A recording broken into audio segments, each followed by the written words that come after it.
திருமணத்துக்கு வந்து பெண் கிடைப்பது அரிதாகிறது அப்படிங்கிற விஷயம் எங்க அதிகமா பிரச்சனையா வந்துட்டே இருக்குதுன்னா, எங்கெல்லாம் வந்து என்னன்னா, தன் சுற்றத்தை பார்க்குறாங்க. அதாவது என்னன்னா வந்து, நம்ம லைஃபு, நம்ம குடும்பம் அப்படின்றத தாண்டி, நம்ம சொந்தக்காரங்க என்ன சொல்லுவாங்க? அப்புறம் வந்து என்னன்னா வந்து, நமக்குன்னு ஒரு கௌரவம். இதுதான் சார் வந்து மிகப்பெரிய ஒரு இம்பேக்ட்டா இருக்குது. திருமணம் லேட் ஆவறதுக்கு காரணமா வந்து. சவுத்துல அப்படின்னு பார்த்தீங்கன்னா, அவங்க வந்து என்னன்னா, அங்க என்ன இருக்குதோ அதே தான் வந்து கொங்குலயும் இருக்குது. சேம் இது. அது என்னன்னு கேட்டீங்கன்னா, இப்போ குறிப்பிட்ட ஒரு சமூகத்துல என்ன பண்றாங்கன்னா, அந்த வட்டத்த தாண்டி வெளியிலேயே வர்றதில்ல.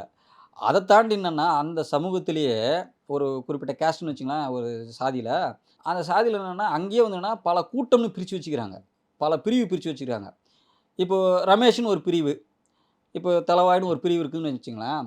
இப்ப ரமேஷ்ன்ற பிரிவு வந்து ரமேஷ்ன்ற பிரிவுல இருக்கிற இன்னொரு என்னுடைய சொந்த பந்தத்தில நான் எடுக்க மாட்டேன். அந்த பிரிவுக்குள்ள இருந்து அவங்க எடுக்கக்கூடாது. ஏன்னா, அவங்கலாம் பங்காளி முறையா வந்துர்றாங்க.